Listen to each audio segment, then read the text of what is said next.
Good morning, buenos dias. Today we're going to talk about words related to diet and gym. So the word diet in Spanish is dieta. Dieta. Dieta. If you want to say the word gym, we say gimnasio. Gimnasio. Gimnasio. If you want to talk about weight loss is pérdida de peso. Pérdida de peso.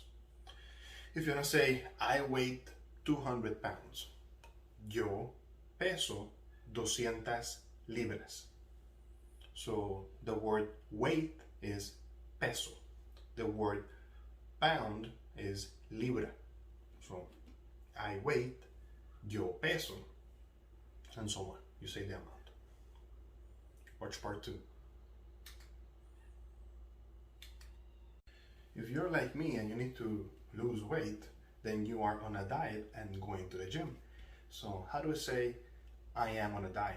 In Spanish we say estoy a dieta. Estoy a dieta. If you want to say I'm going to the gym, we say voy al gimnasio. Yo voy al gimnasio. Voy al gimnasio.